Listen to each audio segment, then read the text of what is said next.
So are you always lurking in the dark? Is that Oh, how you work best, in the dark? well, I took a course from Ann K. Emery, who's a data analyst, and she said that highlighting just your face and having a dark background is a good way to be on camera. I'm Hmm. actually not used to being on camera. For Oh, my own podcast, I usually do just audio. yeah. I will have the interview on camera, but then I share mostly just the audio. So this is actually my first time recording a podcast and my first time recording on camera. Yes. Yes. Awesome. Awesome. Well, thank you for being here. For those joining us, I appreciate you tuning in. My guest today is Jennifer Van Alstyne. She is the owner and strategist for the Academic Designer, and I'm really interested in learning about that entity and your story overall. But the first thing I always ask folks is, when did you discover you had to be in communications and marketing and being a creative professional? What was that aha snap kind of moment for you? Yeah. Well, I would say that I've always been interested in it. I started out as an English major.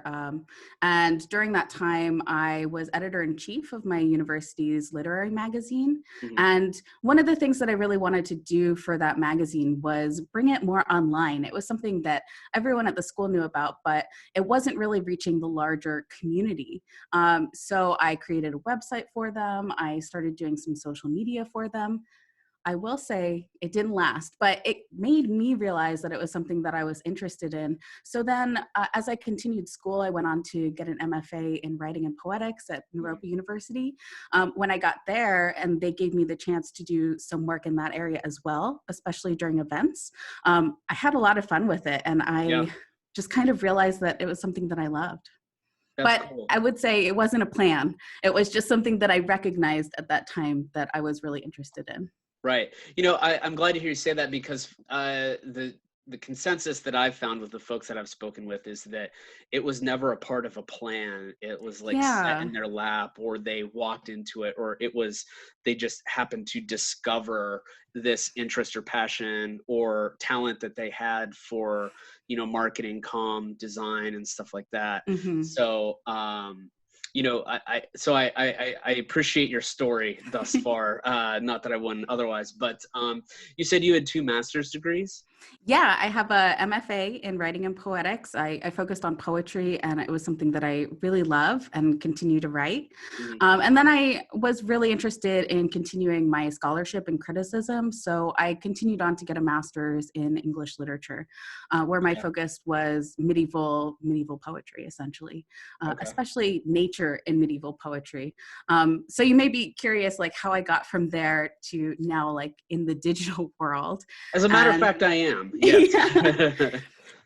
The thing that I love most about poetry is the form. And I really like the idea that people are from kind of the entire span of history have been putting words into particular forms to tell stories.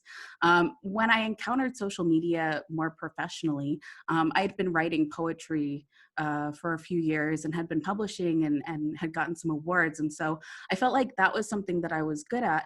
And when I was translating the things that I'd learned in poetry about making sure that your word choice is good, about seeing what emotion you can bring up in the reader Right. to social media, I realized that that was something that I could do, and I could do pretty easily. It felt really natural to me to tell Yeah. stories in that kind of form. So what's interesting with me is, so I appreciate where you're coming from. And I've kind of got the opposite sort of scenario where I've always been a designer. I've been a Yeah. designer since I was 11. And, so I've been practicing design in one way or another all of my life, a vast majority of my life. But what's interesting is I started cultivating my creativity through writing when I was even younger than that. Ah. I don't have the direct recall for this, the memories, but my parents would always say, like, yeah, you were like seven or eight, writing a neighborhood newspaper on my parents' typewriter. Oh, I love that. And, I'm like, well, now it makes sense that I'm in the creative professions because that is who I was from like day one. Right. Yeah, Um, definitely. I would say I've always been creative. I mean, I'm a classically trained musician. I did opera. I am an accomplished pianist. I also really like sketching and visual arts. And so I feel like I can you love do all of math? the arts. No, I'm pretty Oh, terrible damn. I at was going to call math. you a Renaissance woman. You can I'm do pretty everything. terrible at math. No, I always have my calculator out when I'm making sure, and I have a bookkeeper because I want to make sure that things are done right. I do not do math. Well, for what it's worth, taxes don't make any sense. So it's best to hire someone to do that for you. Right. There's not a whole lot of logic and, logic to that system there. So I don't blame you. I do the same, as a matter of Yeah. fact. So yeah. So okay. So you've cultivated this experience in writing. You've got 2 graduate degrees. Out of curiosity, and maybe this is something that I'm going through right now. Yeah. When does the learning end? Like, if Ooh. you had an opportunity to get a PhD or an EDD or some kind of doctoral degree, would you pursue that now? I personally, I would not. Okay, Uh, why? yeah. I think for a lot of reasons. Yeah, First is that I speak and deal mostly with PhDs and other academics and researchers. I know there is a ton of value to the PhD. My fiance just finished his PhD in English. However, based on my own interests right now, it's just not something that's, I think, in the cards for me. yeah, It's a large commitment, a large time commitment, and it's also, I don't know. I think I'm kind of done being in academia for the time being. I on the love teaching working with, side, yeah, I love working with academics. But one thing that I found during my MFA was that I love communications far more than I enjoy teaching. I'm right? good at teaching. Like, my students liked me. I had great classes. I like teaching online.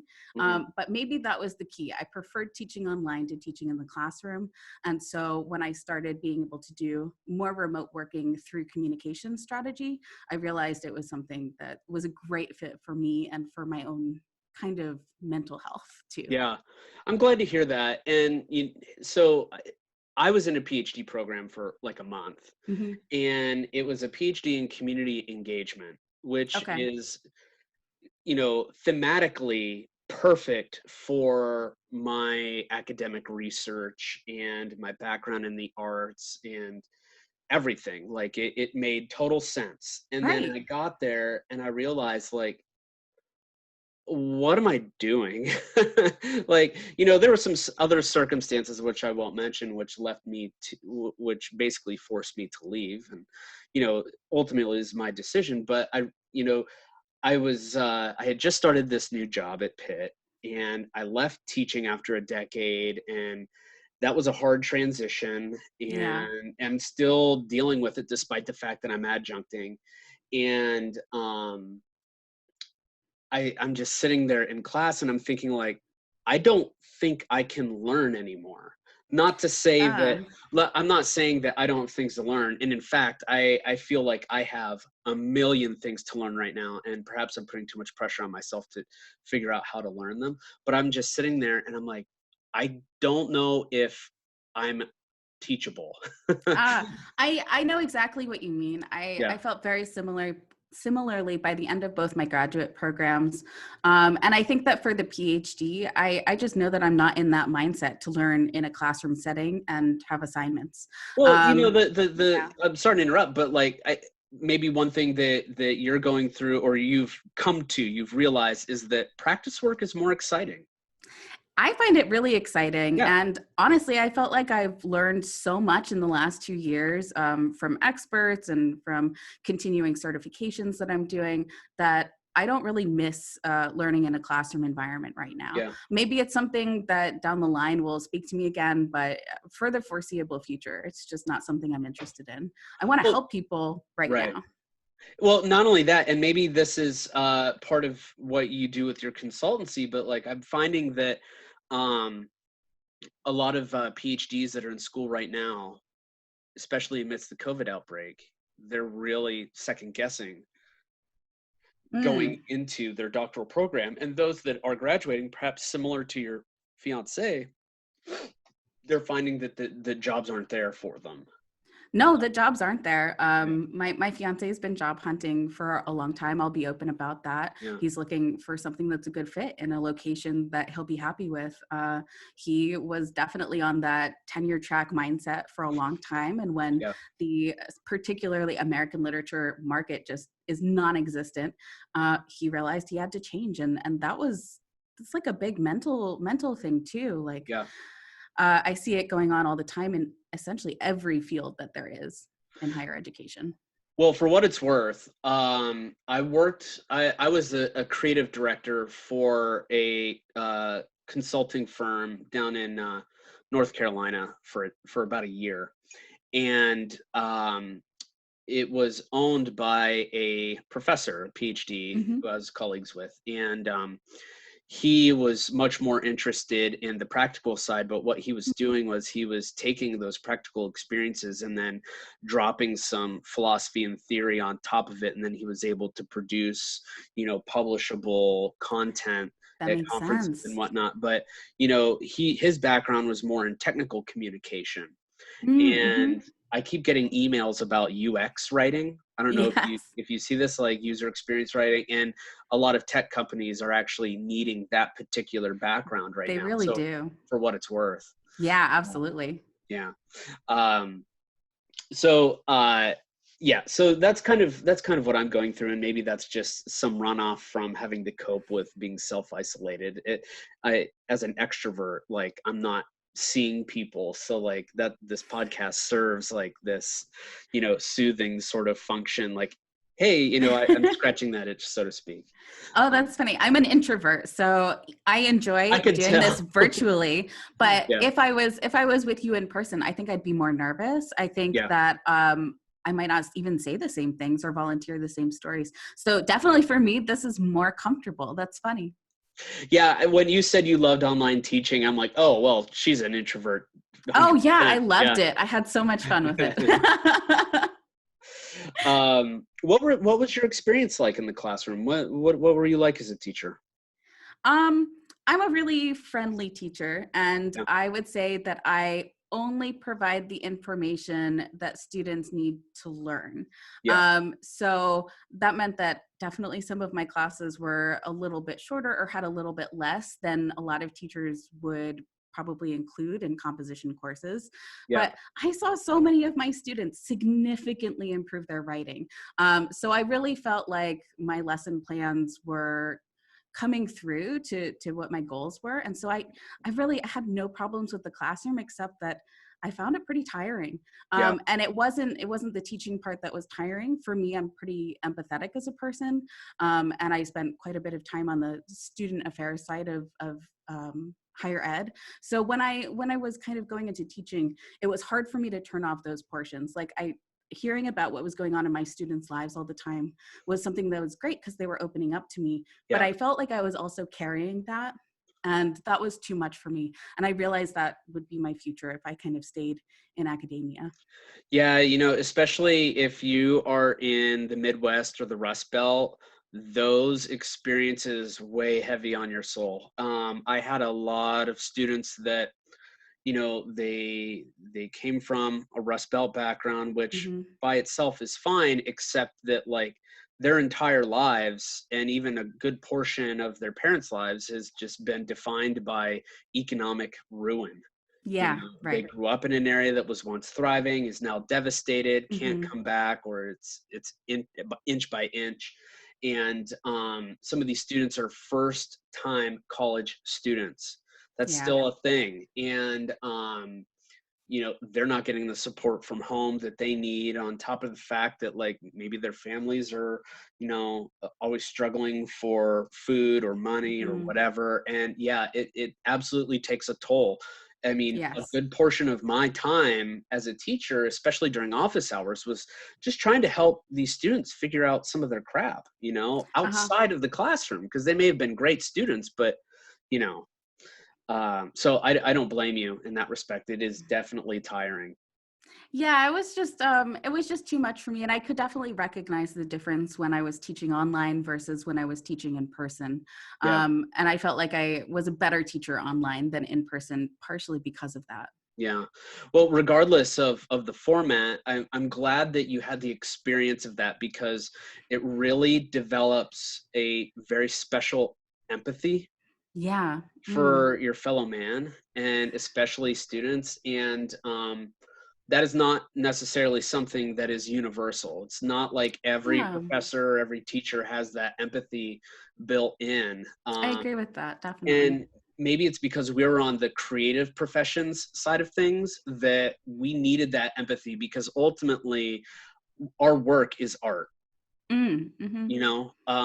I don't know if you would. And also I would say empathy. It's definitely about understanding what the other side is trying to convey, about what Right. they're feeling and what other people feel about it. So yeah.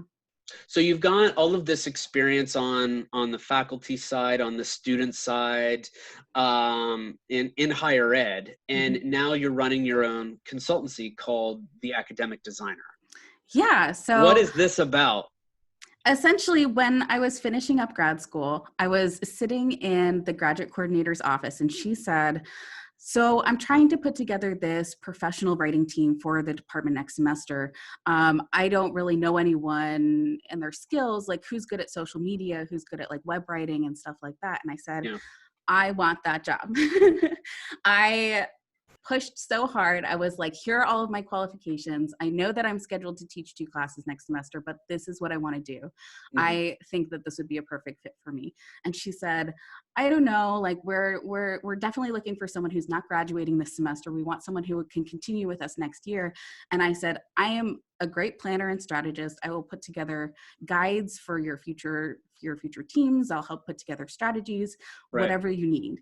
And so when they gave me the job, I kind of decided really quickly, I'm going to do this for a living. I want to do this for my business. Right. And I want to work specifically, I think, with higher ed. I don't know how, but when I was going into that kind of assistantship in Mhm. professional writing, I knew that that was something that I wanted to do long term. And then when I was good at it, I really kind of dove into professional development and tried to learn as much as I possibly could before I got started.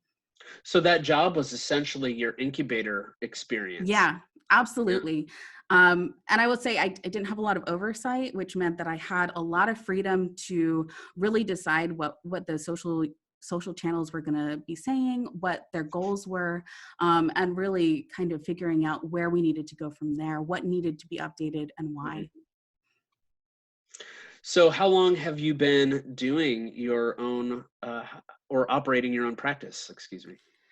So it's been about 2 years now, but I would Okay. say I've only been taking clients for about a year and a half. Okay. Starting my own business, not coming from a business background, there was so much that I needed to learn, and it definitely took time and patience and learning a ton of new things all at once. Right. But once I started taking clients, I realized how much I loved it, and I kind of threw myself full force into it and decided not to look for another job, that this was what I was going to do. And now that it's in its second year, things are going great. And I'm Mhm. so glad. I'm so glad I took that risk. It was a big risk. Right. Oh, no doubt. Starting your own business always is, without a Yeah. doubt. What services do you offer specifically? So what I've been offering mostly in the past few months is strategic planning for website or social media. So Okay. what I find is that a lot of faculty members, they know that they want a website, but they're not sure how to go about it. They don't know what to put on it. And For so I'll help themselves or for their for department? themselves. Okay. Well, I think that it's both. Most faculty are more interested in for themselves. Yes. Departments definitely need help with that, but they usually have a team in place to do the execution. So they need help with Yeah. strategy and planning what needs to happen. But individual faculty mostly just need help figuring out what to say about themselves and why. So what do you recommend to them? So you saw my web properties and my personal portfolio, I take a very passive approach to it. It's basically a repository. So anytime I get an article or a podcast, like I just dump it there. And that's been useful for me in terms of like developing my CV because it's basically a time capsule right? But Yeah. I'm not using my portfolio site as a means of sticking my claim as a thought leader, right? Yeah. So what would your recommendations be for some faculty that are interested in having a portfolio that is more than just a repository for their accolades and research? Yeah. Well, I think it starts out with trying to figure out what your goals are and what you want to share about yourself. So, if your focus is teaching, you're going to want to have teaching resources on there, which is something a lot of faculty don't necessarily think people will be interested in. But the truth is, students these days are really interested in what their faculty teaching style is like. They would love to have just a little bit of information in advance. So, having something like a one paragraph teaching statement about what your teaching style is like, or having a sample syllabi, it's going to make a really big difference for those potential students. It could also make a difference for your graduate students or colleagues if they're looking for information about you, or Right. they're even just looking for an idea of what your syllabus looks like. So I think that there's a lot of options for teachers to better showcase themselves online, especially through that website. But there's also, you could do a guest blog post for your department. You could talk about it on social media. So I think thinking about your goals is probably the first step. What do you want to share about yourself? And then the second thing is figuring out where you want to share it. A website isn't right for everyone. It does take a lot to manage it, to update it, to make sure that you're sharing it so people are actually coming to visit all of that hard work that you've done. Social media is pretty fast. Most people are on it. So that can be a better option for people too. And even cultivating that personality for social media takes a lot of time and strategy. I found faculty people, professors, to be extremely sensitive to their identity, Yes. how they're perceived. And having been on that side of things, I can speak to that absolutely. There are some people that are passive about it, and generally they may be long tenured full professors when they don't really have to care as much. But for me, as I was climbing the ladder, like, everything was extremely important. I had to cover all the details. And, recently in the past few weeks, this conversation came up with someone about how, when they started tenure track, they were a design professor, they started tenure Mhm. track, you know, their goal was to, push their research as far and as fast as they could Right. leading into tenure, which is par for the course. But this idea of edu celebrity came Yeah. into play, and I realized that, like, even though, so that was a term that I wasn't familiar with before just a few weeks ago, but I realized that as I was going through that tenure ladder, that tenure experience, like, that's absolutely what I was trying to do, was to become Mhm. like this very well known, or at least well known, commodity in the design teaching Right. field. And I feel proud of the success that I had with that, even though it was inadvertent. Mhm. So it's like, oh, well, you host a national conference, and you put yourself out there to review proposals, and you do all the voluntary work. It's pretty easy to get that, to level up your reputation in that respect.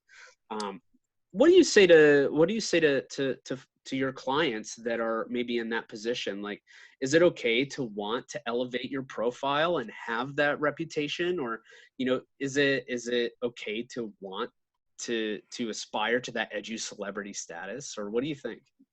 Yeah, well, I think that one of the things that people are most attracted to with that kind of edu celebrity or educational influencer status is really how widely people are interested in what you're actually doing, are interested in your research, and are having conversations about that research too. So it's not just that people respect you, it's that people are actually having conversations and talking with you about it. I think that people don't always know how much work it is, I think, to be that popular all of the time. Yeah. And I would say that it's not limited to tenured, highly accomplished professors. I've seen graduate students reach that kind of level of celebrity by doing great work and putting it out there. That's the Yes. big difference. Yes. Like, you could do all those reviews and you could host a national conference and you could have awesome publications, but unless people are hearing about it in some way, unless you're sharing it, it's unlikely that someone else is going to share it for you. So it's unlikely you're going to get that community who's truly interested in what you're saying. Mhm. If you are already an educational celebrity, it's likely that your university is really helping to promote that message. They Right. probably have their communications team on it, their PR people on it. But for most people, for the vast majority of people, that needs to come from you. And Yeah. I would say that it starts with being sure that you can communicate why something matters and like why what you did was good to the people around you already, like your friends and your family. Right. Yeah. Having been on that side of things, I know that it definitely takes you away from your family Yeah. and, all the work you put into it. I mean, the effort yields its own rewards. And, Hmm. for as much time as I took away from my family to ensure that I could get tenure, I don't regret that. Hmm. There are regrettable moments, but, I was pursuing tenure for the sake of my family.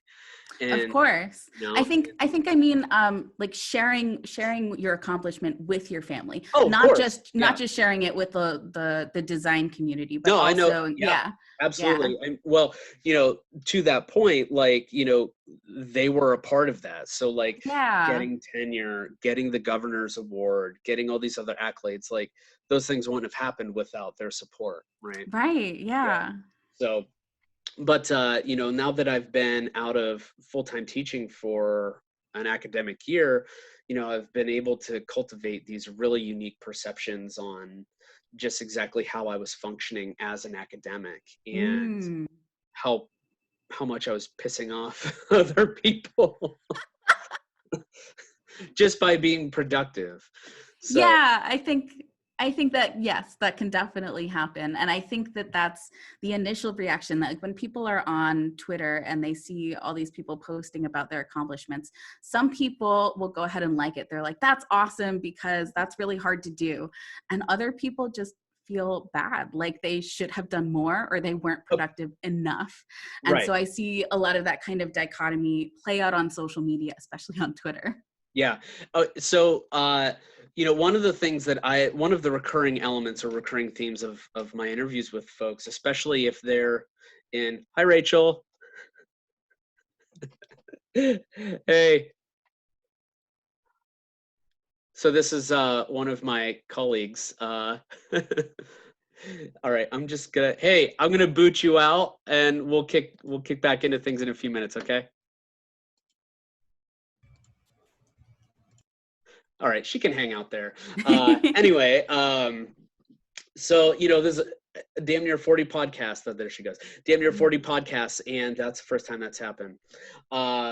Anyway, what was I saying? I don't remember. We were talking Oh, about Twitter. yeah, yeah, the higher ed social media folks. And so um, I put my faculty background, like I never saw a competition I didn't like or a grant I didn't like. So I applied to everything.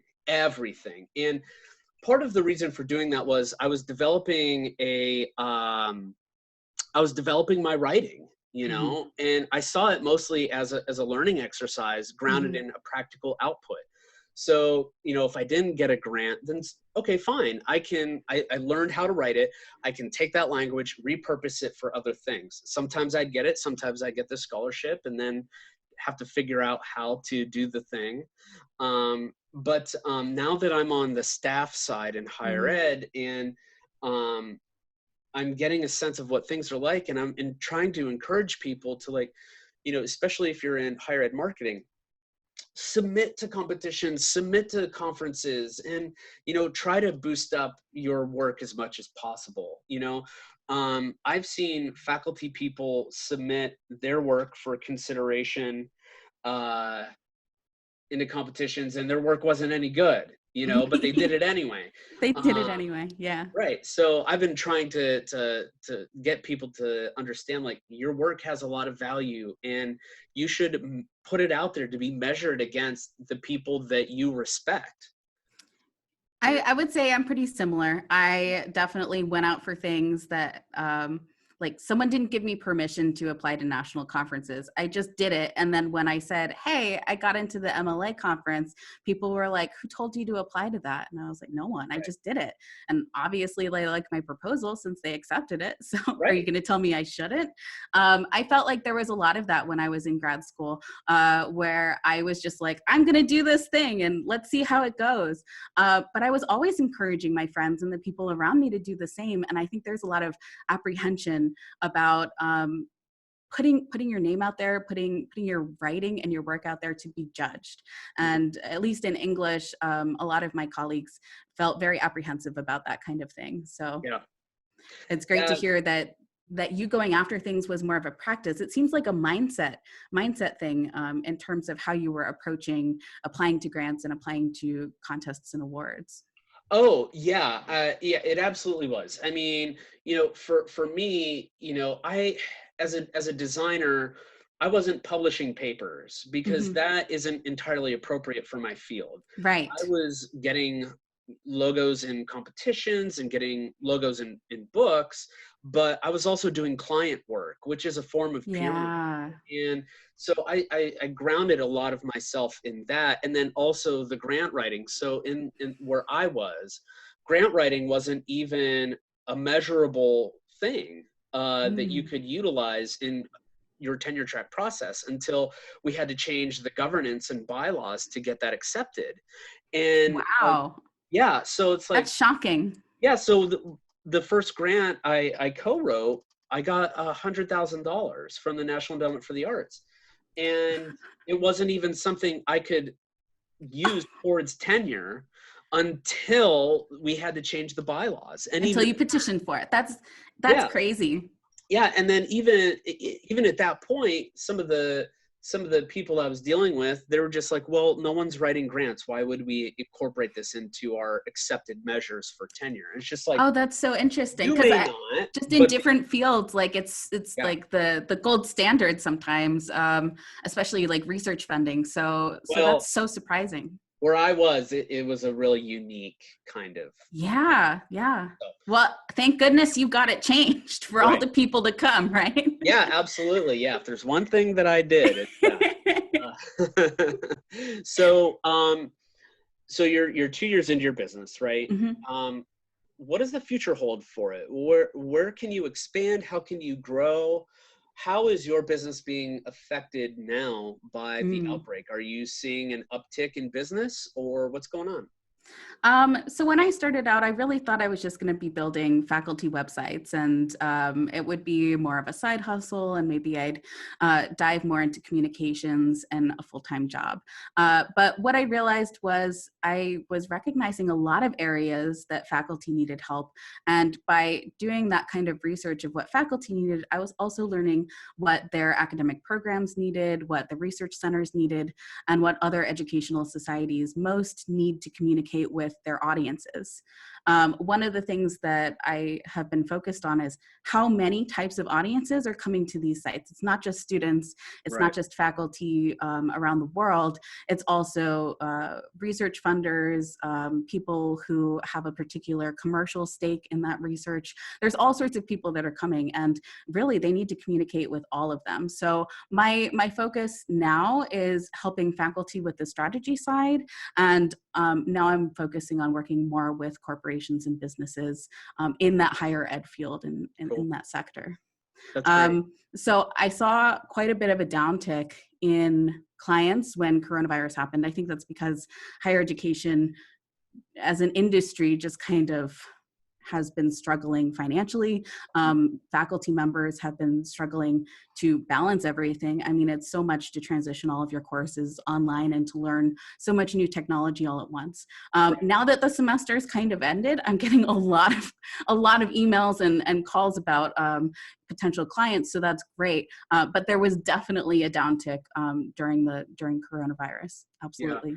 Well, especially since the bottom is falling out on the economy and even Yeah. higher ed, you're going to have a lot of academics trying to enter, different fields or go back into professional practice or something like that. And, Hmm. it was a struggle for me. Yeah. I'm lucky that my friends found this pit job for me, because I had applied to like 5 or 6 different jobs, Hmm. and I would say out of the 6, 4 responded, 2 didn't. They just didn't even bother.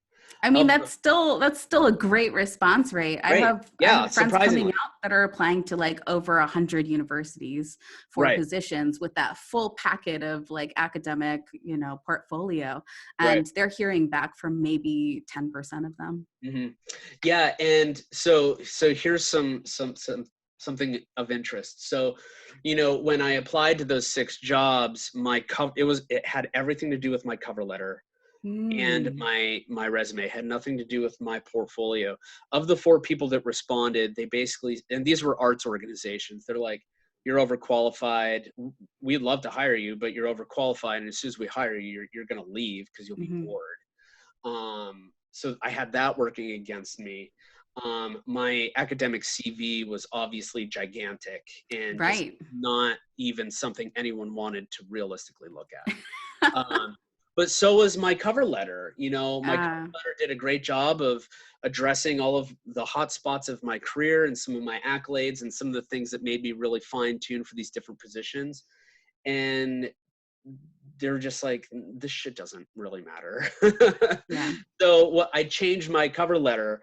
I had to go back to the absolute basics of like, this is what we're coming right out of bachelor degree, right? Mm. Coming right out of undergrad. Like, here's what your cover letter should look like. 1 page, hyper simple, talk about the high points and move on. As soon as I did that, then I started getting like rapid response. Oh, that's fascinating. So Right.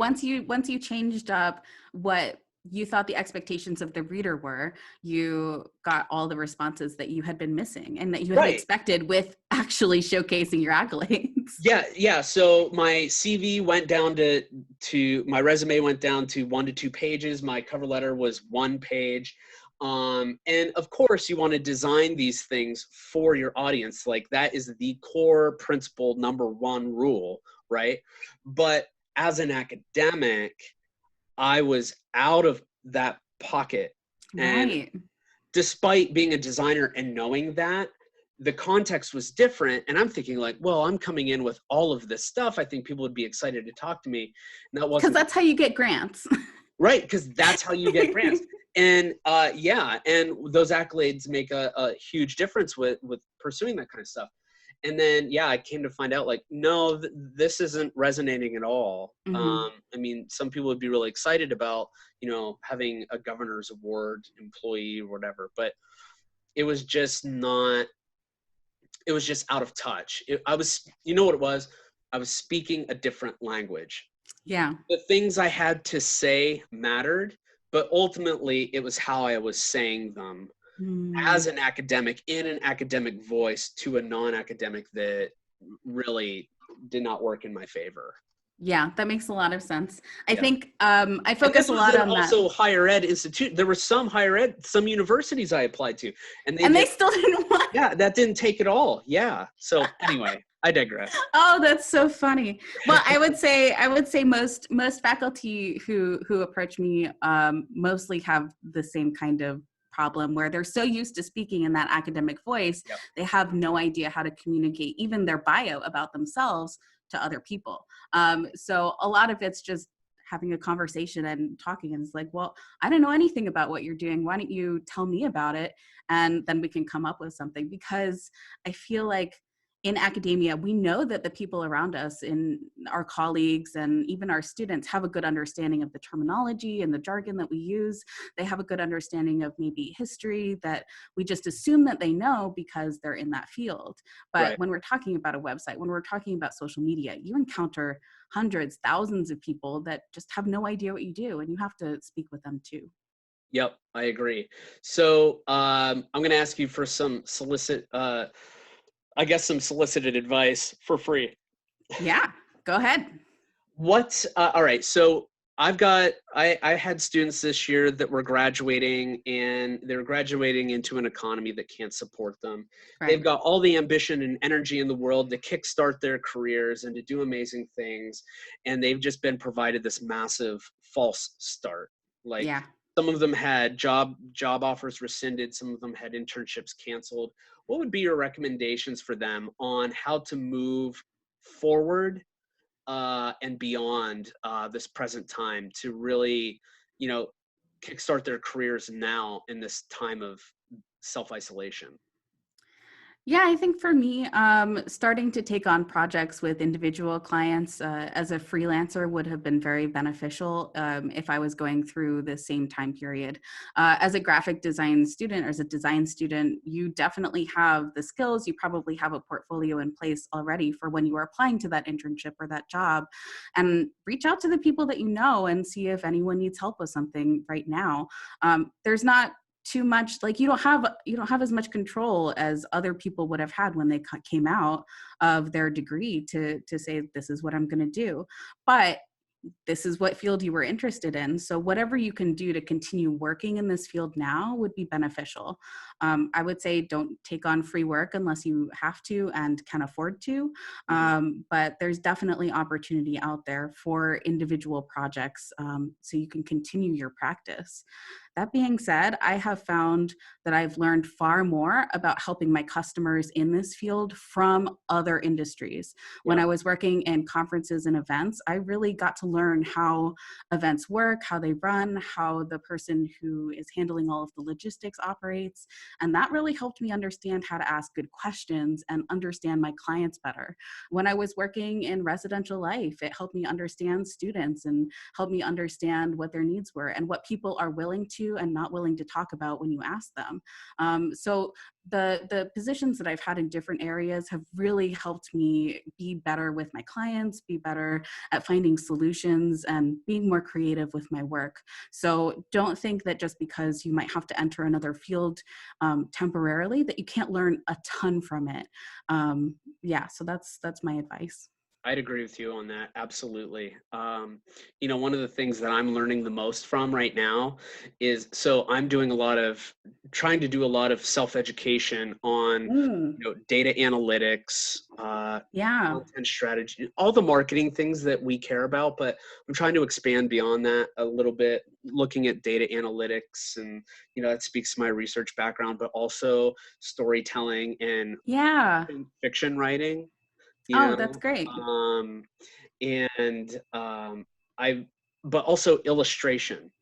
I'm drawing again, and my soul feels like a bit nourished, because at one Oh, I time love i that. was i was able to draw and draw well, and now I'm coming back to it, and I've learned just exactly how to draw. So before, like, it was just something I did, and I built those skills myself. But then, spending 10 years in art departments, I learned how other people did it, and I was able to apply those principles. So now I'm drawing more, and it feels really great. But, even looking at illustration on Instagram, some of the amazing illustrators on there, like, Yeah. just informing a lot of my work now on the creative side. So I would say actually social media has been a great resource for me to find new certifications and professional development opportunities I wouldn't have heard of.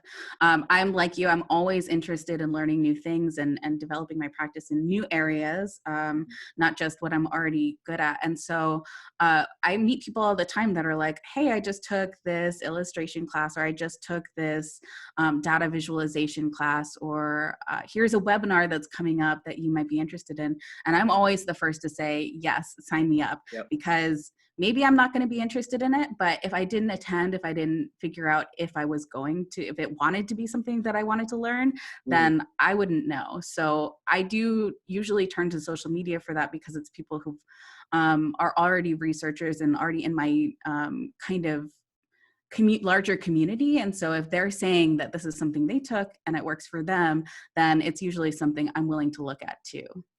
Excellent. Couldn't have said it better myself.